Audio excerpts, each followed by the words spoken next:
And thank you very much for joining us today. I'm Brittany Jasnoff, Executive Editor of Boston Magazine, and I'll be your host for this panel discussion about one of the hottest topics in Boston today, the residential real estate market. The beautiful weather we've been enjoying lately is a reminder that the spring real estate market has been heating up as well. And it's why we thought now would be the perfect time to talk about where we've been over the course of this unprecedented year when it comes to buying and selling in the area and where we're headed in the future. That's exactly what we did in the annual Top Places to Live feature in the March issue of Boston Magazine, and what we're looking forward to doing today with you all. I am honored to be joined this afternoon by three top performing William Raveis agents who are very excited to talk about their experiences with real estate in the city, suburbs, and beyond. So whether you're ready to buy, looking to sell, or are just curious about local real estate trends, you're in the right place. Without further ado, I'd like to introduce our first guest, Eric Rollo, who will be speaking about what's happening in the suburban real estate market. Eric, thank you so much for joining us today. Thank you for having me. It's an honor to be here with Boston Magazine. I appreciate your time and you seeking out some information for folks to learn more about what's been going on in the market. Absolutely. So tell me a little bit about yourself before we get started, and your business. I've been in real estate for about 16 years. I got licensed when I was in college. So back when I was 19 years old, I worked for a family friend's mom out in the Metro West. So I grew up in Framingham and worked out there. And then what was it? Probably about 8 years ago, my wife looked at me and said, "You have a master's degree in applied educational psychology. You hate your 9 to 5 job. You love real estate. Go back and do that full time." So I've been with William Raveis for the last 8 years. And since joining Raveis, I've grown from a sole agent to now a team of 6 that services people all around the greater Boston area. Awesome. That sounds great. Well, I think most of us kind of right now are aware of the incredibly high demand for homes in the suburbs since the pandemic began. Can you tell us a little bit about what you've been experiencing lately? What's been interesting is this time last year, there really was no clarity about what was going on with COVID-19 and how it was impacting the real estate market, how it was going to impact people's lives long term. And you could tell over time as the governor and the mayor and local officials started to release information. Once you had clarity, people had certainty, if that makes sense. What was very interesting for me is that our clients' search radius shifted from, they wanted to be within 8 minutes of work or 8 minutes of their favorite restaurant to now it's like, all right, 8 miles, 10 miles, 40 minutes. Like it shifted quite drastically. And anecdotally, I can speak to one set of clients specifically who they were set on Brookline, South End, or Jamaica Plain. And all of a sudden, 3 weeks into their search, they sent me a link and it was to a property in Lexington. And they were like, "We don't know when we're going back to work. We know that we're going to need space." So for lack of a better way to put it, people were skipping that 5 to 7 year home. They're not doing the two bedroom, 1.5 bath. They're going straight into what they see being maybe a forever home or at least a 15-year home. So that's been the interesting dynamic that we've run into. And I think for my team, it's been great because we've always serviced those areas. Just having grown up in Framingham, my wife grew up in Burlington. So we've had the ability and the knowledge in those areas to be able to help folks who are expanding their radius. But that's what I've seen as a major trend is folks leaving the city and going towards the suburbs and skipping that 5 year home.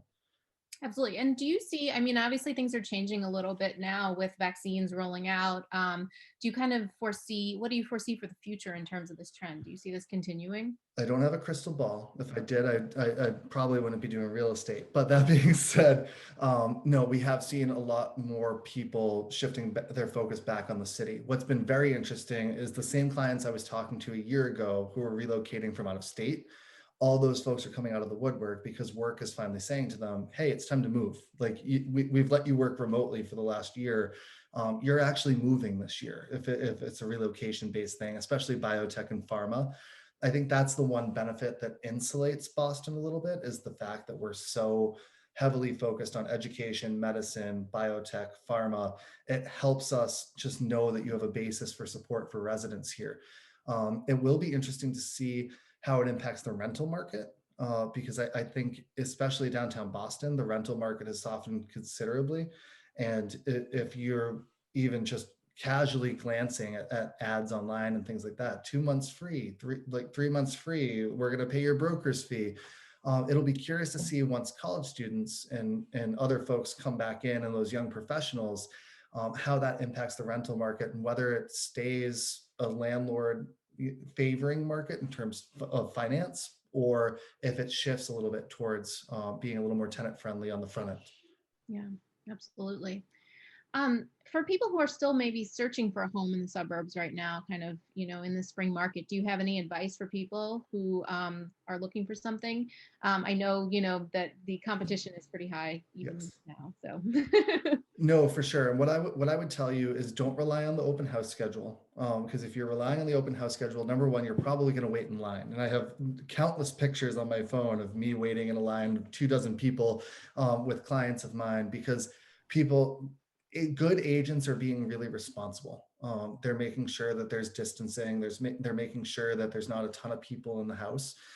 So it can be a little more time consuming. But that being said, you mentioned the competition. I would very heavily suggest a local lender, right away, whether it's through your local bank or through your real estate professional should be able to put you in touch with someone.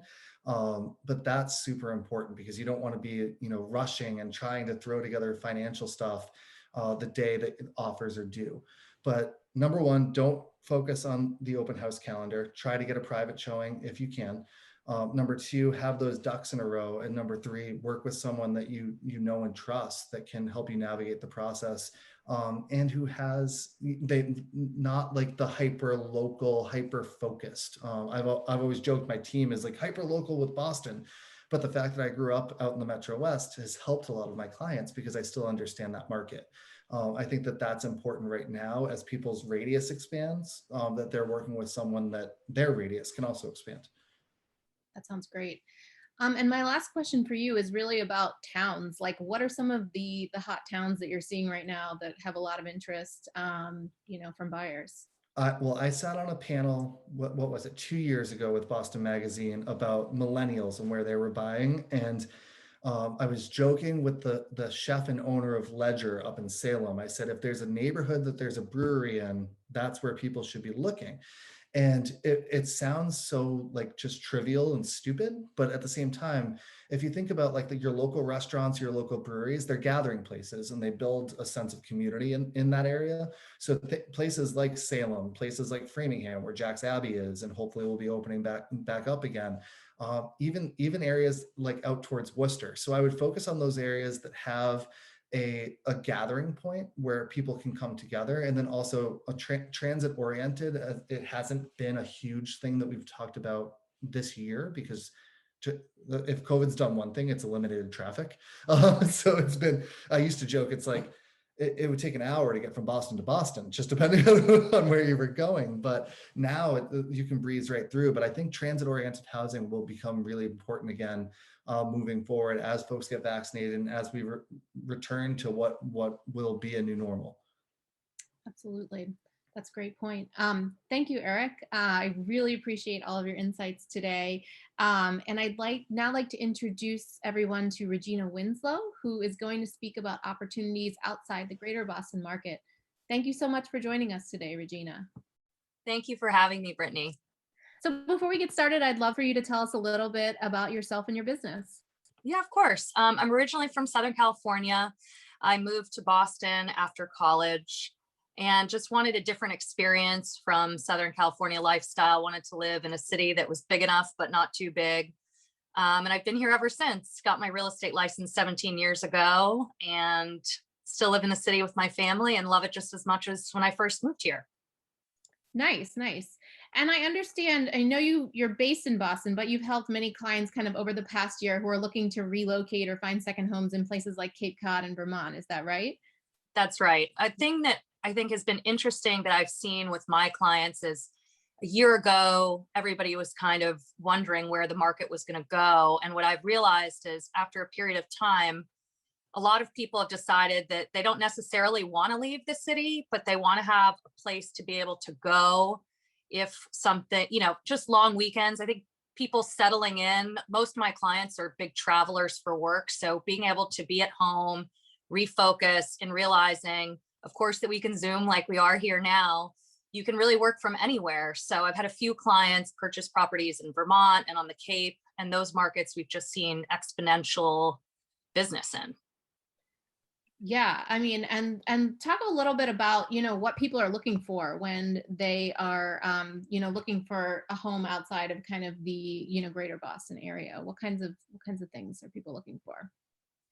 I think city slickers, as I like to call them, really just want a quiet space, whether that's by the ocean or by the mountains or kind of anywhere in between. I think people just realized after the hustle and bustle that we've all been living in up until this pandemic, a lot of people want serenity in their life. So whether that's in 200 square feet in a micro unit or 2,000 square feet, as long as it's a place that they can go and feel safe and relaxed, that's what I'm seeing most people look for.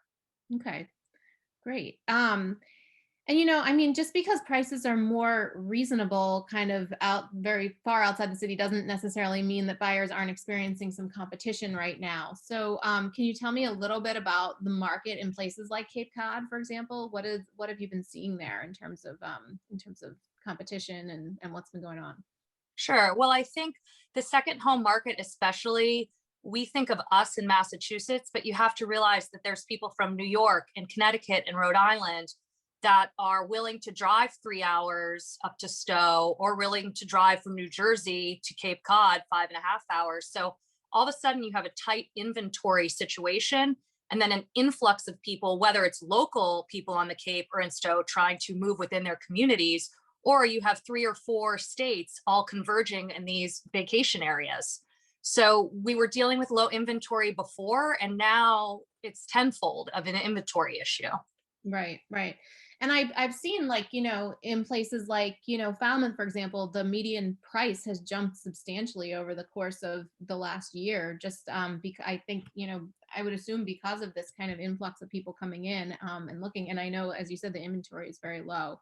So I'm sure that's, if somebody is looking for a home on the Cape right now, for example, are they going to be able to find something, or is it going to be a little bit tough at the moment, would you say?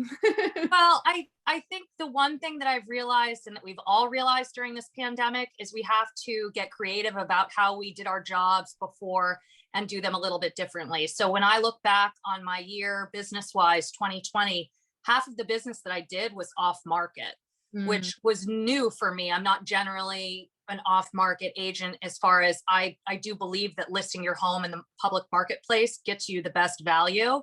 But in the start of this pandemic, a lot of people didn't want people in their homes. So there were a lot of us brokers that have been in the community for a long time doing off-market inter-brokerage transactions, not just all within house, but it's just a word of mouth, knowing other agents that have the right buyer for the property because people are being a little bit more sheltered about their space. So I think that, working with an agent that has resources and knows the community is going to give people, even in this challenging market, a leg up. That's not to say you may not have to write 5 offers before you get one accepted, but somebody that has experience and connections within that marketplace is really a benefit to buyers right now. Yeah. So you've been seeing a lot of off-market deals, kind of, especially in these really desirable kind of, second home communities and things like that. Not as much now, Okay. because again, the inventory is so low, and I think people's thresholds are a little bit lower with having people in and out, but people are still doing open houses by appointment, screening buyers to keep everybody safe before doing showings. But I think it's more just about knowing the other brokers in your community and knowing who works well and who has the right client match.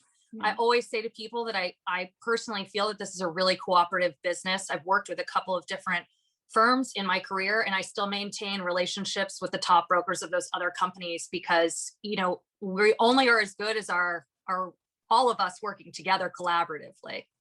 Absolutely.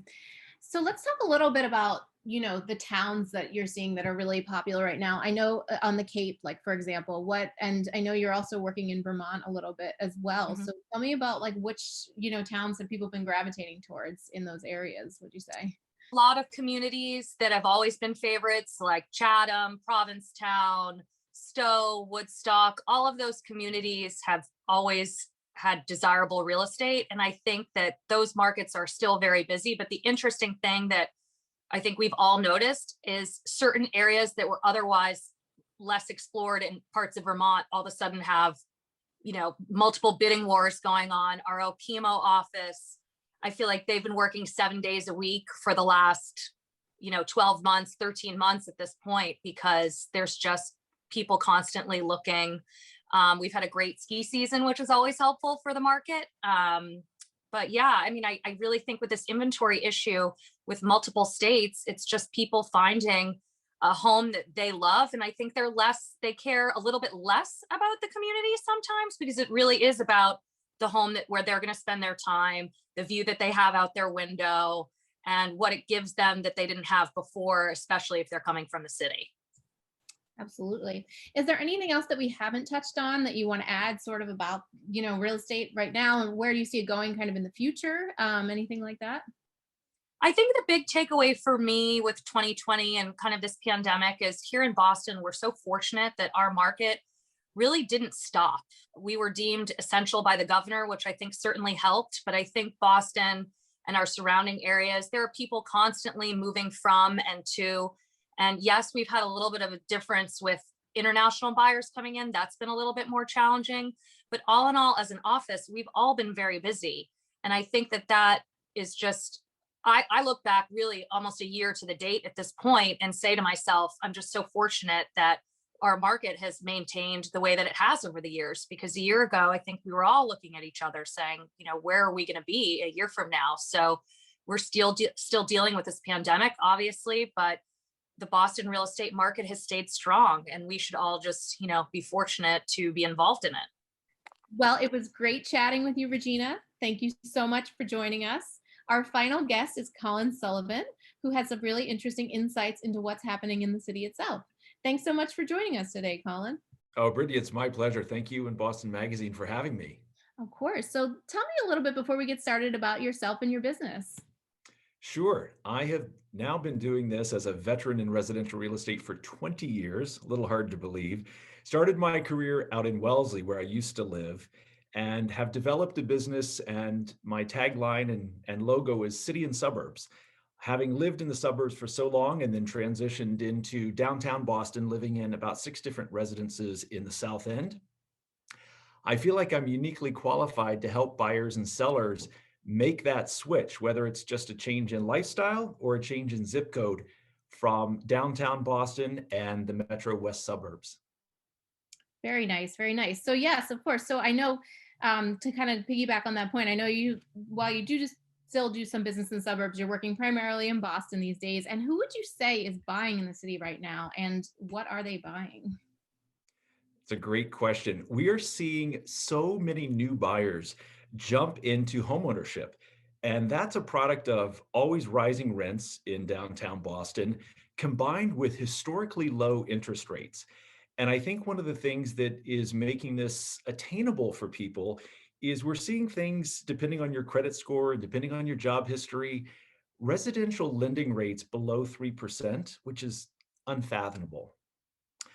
So we're seeing a lot of first-time buyers get into condos, and some people are making the jump, and they're skipping sort of that first entry-level tiny condo and going right to a smaller house in areas north of Boston or just west of Boston. In downtown city center specific, we're also seeing a lot of people from the suburbs. There's still a migration, the opposite of the exodus from people moving out of the city. We're still seeing a lot of people coming into the city. There's some buying opportunities right now, and we have older folks reaching retirement age or realizing that they can carry on with their continued career from home. And they want to be in the city. They want walkability. They want lifestyle. So from all over North Shore, South Shore, west of Boston, and really out of state, we're seeing buyers in downtown Boston snap up properties coming in from San Francisco, New York, and other big metro areas. Okay, great. Yeah, so I'm just curious, like pandemic wise, how has the landscape in the city market changed from even like a year and a half ago? I would say dramatically. Yeah. There is building inventory in downtown Boston, which we haven't experienced for a long, long time. There's actually a lot to choose from. There's a little bit of downward pressure on some of the properties that are not ticking all of those buyers' wish list items. So specifically, I think what the pandemic has done and COVID is focused people on what's important to them. Maybe it's not just square footage, and maybe it's not that Back Bay, Beacon Hill, or South End address, but it's a patio, a garden space, a terrace, a roof deck. Lifestyle, I think, has become so important, and there's a much larger focus on how to connect with the outdoors and how to get outside of our four little walls, which have, seem to be shrinking in over the last year. So I would say a lot of outdoor space is huge on buyers' wish list, and maybe a little larger space than that Marlborough Street or that Beacon Hill address that they thought they coveted so much. Absolutely. That makes a lot of sense. So, if you're a seller in the city right now, what should be on your mind at the moment? And what do how do you advise sellers at this time in I would Boston? say be realistic about the amount of competition that's out there. We Yeah. do have pretty high inventory right now in downtown Boston. A lot of the resale properties are competing against sort of the new construction shiny toys. Boston has never been a city of full service buildings with amenity rich options like indoor pools and gyms and concierge and all that sort of high end lifestyle that we think about with New York City and a lot of other big cities in the country. If you have a property that you're putting up for sale and it's a resale and you've been living there for a long time, know that you are going to be shopped against and compared to the shiny new toys in Boston, which are the mid and high rise buildings offering those amenities and services. We think it's really important that people take a step back and look at their property with an objective eye. Everybody thinks their house is perfect and it's worth more than it really is. And we try and say, come in here with your buyer's hat on and look at it. Do you see the dings in the woodwork? Do you see that this might need to be repainted? I know you've been here for 27 years, but let's look at it objectively. Listen to me and look through my eyes and see what buyers are going to see when they tour your property. We're helping people renovate places, whether it's a light facelift or a full redo on a kitchen or bath, and helping them maximize their profit as they exit a property and go to sell. Buyers are really focused on turnkey condition right now. So if you have something that's a little bit dated, it's worth stripping the wallpaper off, refinishing the hardwood floors, redoing the interior and making it as sparkly as you can. Buyers will pay for turnkey condition, so you've got to put in a little bit of the work and the effort. We've been working with a lot of seller clients, sometimes for 9 months to a year, in preparing their properties and getting it market ready before we ever launch. So there's a lot of back time involved in making sure that when we hit the market, we're ready to go, it's photo ready, and hopefully it looks like a model home. Nice. That sounds great. In terms of neighborhoods right now, where are you seeing some buyer interest and what are the hot neighborhoods right now in Boston, would you say? I would say it depends on who you are demographically, your age bracket, and how much you have to spend, what your budget is. But one of the hottest neighborhoods right now, without any doubt, is the Seaport. This is our shiny new neighborhood that has emerged out of the industrial wasteland of yesteryear.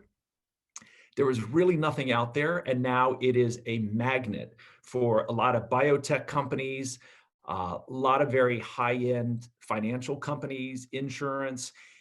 It is the great new place to be, connected to our Boston waterfront, hot restaurants, a big social scene. I think when COVID dissipates and everyone is immunized and we get back to that social side of life, that's going to continue to be a real hotbed. There is always interest in sort of blue chip stock real estate, whether that's Beacon Hill, Back Bay, or the South End. Those continue to be pretty steady, but I would say the Seaport has been the real surprise and the real hotbed of where people want to be from all different walks of life, all different income levels, and that continues to be probably one of our hottest neighborhoods. I think some other things just outside of the city that are emerging are places like East Boston, which have had a huge run up in price over the last 3 years. Wonderful. Thank you. Is there anything we haven't touched on when it comes to city real estate that you think we should talk about, terms of what's in demand, anything like that? Sure. I think one thing that's in demand, wherever people are looking in a city neighborhood is, as we touched on briefly, either an outdoor space or a parking spot. The other thing that people may not realize about city real estate is if you're coming from a suburb and you're thinking about relocating to downtown Boston, there are things available to you. They're not going to necessarily offset that high entry purchase price, but something like residential exemption, which we counsel, especially our first time buyers about, they have no idea what that is. If you purchase a condo, a townhouse, a single family, or even a multi-unit building, if you are living in that property, and it is your primary residence, when you go to your closing, you can file paperwork with the city of Boston called residential exemption. This states that it's your primary residence, you're going to live there, you're not using it for business, you're not renting it out. And right now, I think the city of Boston residential exemption is up to about $3,000, $3,100 a year off your annual property tax bill. So that's significant. That's something that a lot of people, I think, don't know about downtown Boston city living. It's a great time to get a foothold in Boston. We've not seen this much inventory to choose from in probably at least the last decade. So there are some buying opportunities out there, and we're seeing some price reductions. So I think people should not be shy about stepping up. Get pre-approved, make sure you know what you can comfortably afford, and then start shopping. That's great advice. Thank you so much, Colin. I think that's all the time we have today for our chat. But now I understand you're taking us for a very special tour. So very excited to see that and take our viewers along with us. Can't wait to show it to you. Thanks so much, Brittany. Great to see you and talk to you. Great to see you too. Hello everyone. I'm excited that you're going to join us today for this cool behind the scenes tour of 260 Beacon Street. We're in the heart of Back Bay in one of the most unique properties that I've seen in many, many years. It features some incredible detail, artisan workmanship, and museum quality woodwork. As we enter this 2-bedroom, 2-bath condo via direct elevator access, you're going to notice the green and white marble floor, which is just one of the details that stands out, and a welcoming foyer, something a lot of condos in Boston don't have. From the foyer, this condo contains a private wing to the right, which houses a bedroom and full bath. I want to start the tour to the left and show you some really incredible rooms with the wow factor. As we enter the dining room, which is banquet size and perfect for times of entertaining, you're going to notice the inlaid wood floor. You have terrific crown molding, lots of space, and that leads us into the living room. These double doors, which are 3-inch thick solid walnut, are the gateway to one of the most amazing rooms in downtown Boston. It has almost 15-foot ceiling height, carved wood columns, and book-matched solid wood panel walls, original plaster detail on the ceiling, and a marble mantel. From the living room, through these beautiful columns and arched doorways, lies what's called a loggia. Not common vernacular in real estate descriptions today. It also features the original green and white marble floors and custom-made arched doors that lead out to a private terrace and provide views of the lagoon and the Charles River and the Esplanade Park.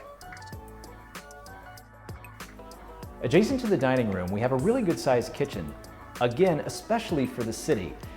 Double ovens, abundant cabinetry, and double side-by-side Sub-Zero fridge with antique mirror. Through the kitchen, we go to the front room of the home. This is the library. It features tremendous built-ins, bookshelves, some hidden compartments, streaming sunlight throughout the day with southern exposure on Beacon Street, and a hidden door. This house has several secret passageways. This one leads to the primary bedroom. Follow me. Through this hidden door is the primary bedroom, again with 14-foot ceiling heights, gorgeous crown molding, another marble fireplace, and these padded silk damask walls. They really help with the sound deadening effect being on a busier street in Back Bay. Now I've shared with you my favorite parts of this stunning example of classic Back Bay architecture and design. Thank you again for joining us on this tour today. I hope you enjoyed it as much as I did showing it to you. It's been a real pleasure. Wow, what a spectacular home. Thank you for taking us on a tour, Colin. Again, I want to thank you for joining us today to learn more about the local real estate market as we head into the spring and summer months. I also want to thank Eric, Regina, and Colin for joining me today and offering their valuable insights, as well as William Raveis Real Estate. I hope you found the conversation as enlightening as I did. If you'd like to learn more about the latest in local real estate, please go to bostonmagazine.com and check out our March issue, as well as our daily real estate coverage. Wishing you all the best in your search.